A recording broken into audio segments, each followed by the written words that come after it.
Uma das lições mais interessantes da arte da guerra é que você precisa confundir o seu inimigo demonstrando uma incapacidade. Você não pode mostrar para o seu inimigo que você é poderoso.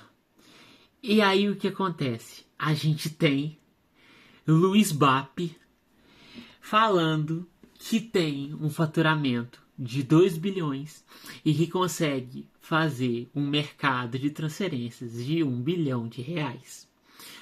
E óbvio, isso trouxe consequências negativas para o mercado de transferências do Flamengo. Bom dia, boa tarde, boa noite a todos vocês que estão me assistindo, sejam bem-vindos. Meu nome é Bernardo e você está no Imparcial Futebol Clube. Vai deixando aí seu like, sua inscrição, seu compartilhamento e hoje falaremos de novo sobre o Flamengo. O BAP em 2025 ele dá uma entrevista falando que ele era capaz, o time do Flamengo era capaz de gastar 1 bilhão de reais em contratações.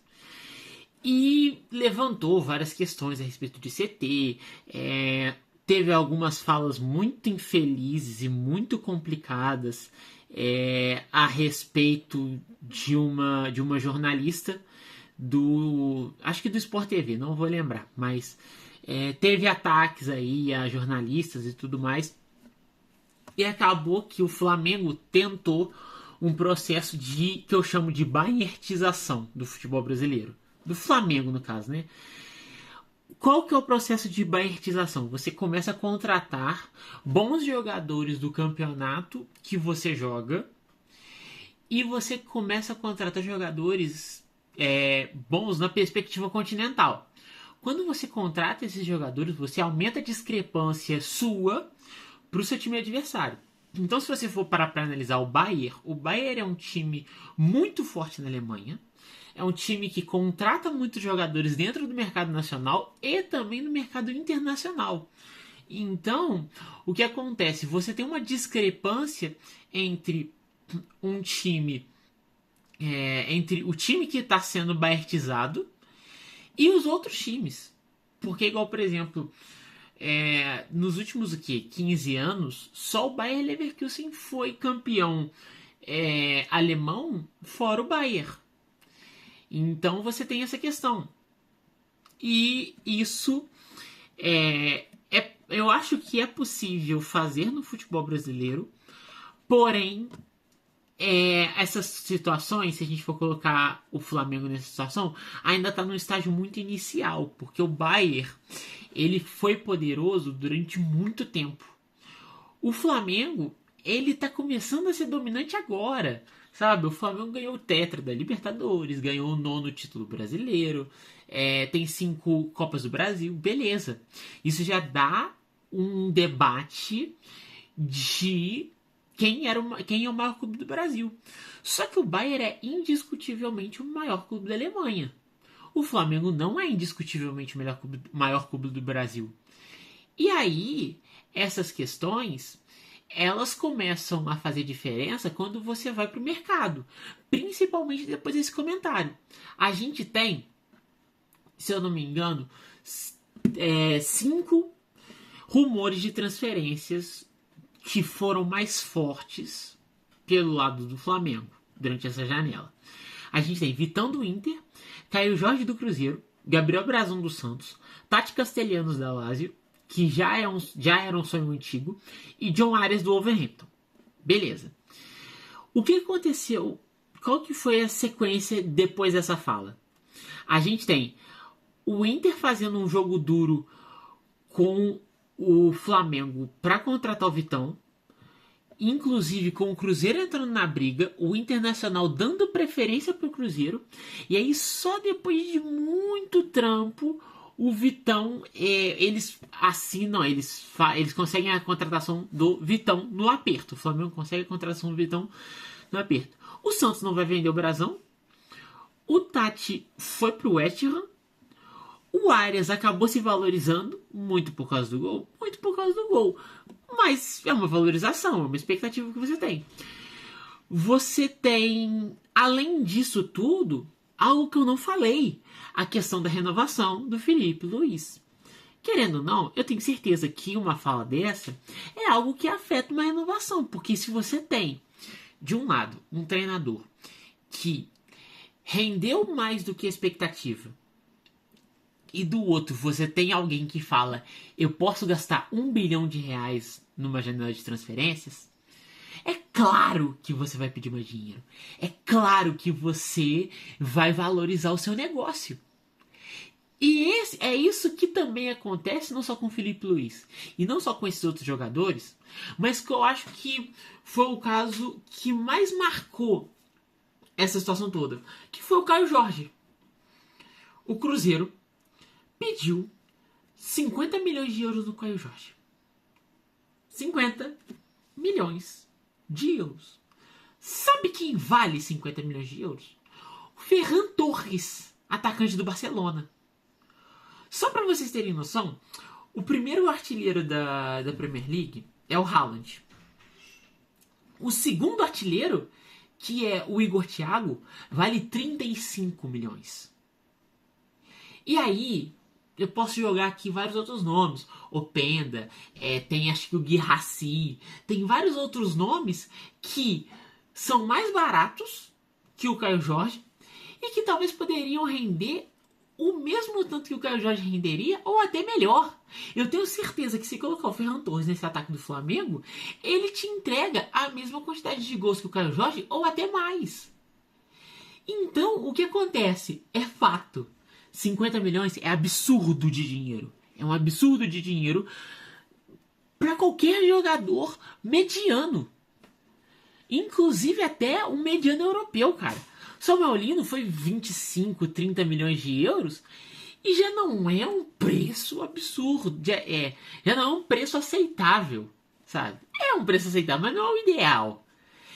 Mas 50 milhões num jogador que bateu e voltou, velho. Isso não existe. Aí eu te faço a seguinte pergunta: é culpa do Cruzeiro? Não. Por quê? Porque o principal jogador do Cruzeiro é quem? O Caio Jorge. E é óbvio que eles não vão vender por qualquer cascalho. Existe uma necessidade do Caio Jorge estar no time. Então, literalmente, eles poderiam até talvez vender por um preço mais barato. Só que o Papo foi colocar a boca no trombone. Então, literalmente, o Cruzeiro falou assim: então você virou playboy? Tá aí podendo gastar 1 bilhão em contratação? Então beleza, então você vai pagar 50 milhões do Caio Jorge e 30 milhões mais o Cebolinha? Não. Eu quero 50 milhões. Ah, não gostou? Beleza. Sai fora. Porque eu não quero vender. Então o que acontece? Você vai colocar um preço absurdo e... caraca, e ninguém vai querer contratar. Porque você não pode tirar um jogador igual o Caio Jorge do Cruzeiro. Porque o Caio Jorge é extremamente importante. Foi uma das peças mais importantes do Cruzeiro. O artilheiro do time. Então, ou tu vai pegar, desembolsar uma grana absurda em um jogador que não compensa, ou então esquece. E aí, falando do BAP, claro que primeiro ano da gestão do BAP foi um ano quase que ideal. E muito passou pela competência dele e pela competência da diretoria, em muitos casos, de contratar o Danilo, de contratar o Jorginho, de contratar o Saul, de contratar esses tipos de jogadores. Mas isso não significa que essa diretoria não tenha erros e que não possa melhorar. Cara, existem contratações que quase foram feitas e que, mano, por que fazer, sabe? Igual aquele irlandês, cara. Tipo, beleza, scout, é oportunidade de mercado, mas, mano, pra quê, sabe? E, além disso, você falar aos quatro ventos que você pode contratar quem você quiser, que o seu time é rico, que o seu time é milionário, só pra inflar o seu ego, é você dar um tiro no pé de você não conseguir contratar um jogador sem que esse jogador esteja por um preço absurdo. Então, eu acredito muito na gestão do BAP. Eu acredito que possa ser uma gestão competente. É uma gestão que vai ser, que eu tenho certeza que vai ser uma gestão vitoriosa. É uma gestão que sabe contratar, apesar de seus erros. Sabe contratar. E que soube muito bem gerir o time do Flamengo durante esse período. Só que esses certos tipos de comentários, esse comentário do clube valeu 1 milhão, o comentário contra os repórteres, o comentário disso, o comentário daquilo, essa aparência de vilão que ele tem, porque com todo respeito, o Pape é o vilão do futebol brasileiro. Isso, beleza, ele tá querendo dele. Por isso que ele é o vilão. Ele tá querendo do time dele. E quando ele quer do time dele, ele não tá nem aí pro restante do futebol brasileiro. Pra ele, o futebol brasileiro acabava, entrega todos os títulos pro Flamengo e é isso aí. Esse é o vilão. E não tem jeito. É claro que, pros outros clubes, fica muito feio. E aí, o que acontece?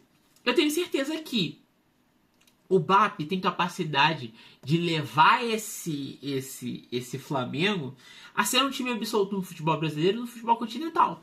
Só que ele tem que tomar cuidado com o que ele fala.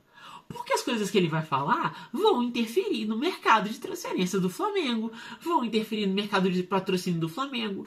Essas coisas, esses comentários, eles interferem, tanto direta quanto indiretamente, em todo o esquema de futebol do Flamengo.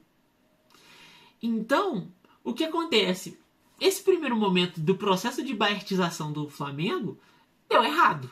Porque o Brasão não vem, o Caio Jorge não vem, o Vitão veio no desespero e é isso aí, vai ter que procurar outros jogadores. O Felipe Luiz e o José Boto já foram flagrados no, se eu não me engano, no estádio do Gil Vicente. Eu não lembro se era o estádio do Gil Vicente, mas eles estavam lá para observar o bom goleiro do Gil Vicente. Gil Vicente, esse que faz uma boa temporada no Campeonato Português, tá disputando na parte de cima da tabela. E eles vão procurar esse cara que é um jovem, bom goleiro, mas que, beleza, é o momento Fly Scout. Então, enfim, eu quero te ouvir. O que você acha? Você acha que a gestão do BAP é boa? Você acha que a gestão do BAP é ruim? Você acha que ele falou bobagem? Você acha que o que ele falou tá certo e não tô nem aí pros outros times do futebol brasileiro? O que importa é o Flamengo. Coloque aí nos comentários. Muito obrigado a você que assistiu esse vídeo. Deixa aí seu like, faz aí sua inscrição, compartilha lá pro seu grupo flamenguista ou pro seu grupo de anti-flamenguista. E é isso, pessoal. Tamo junto. Que Deus abençoe vocês.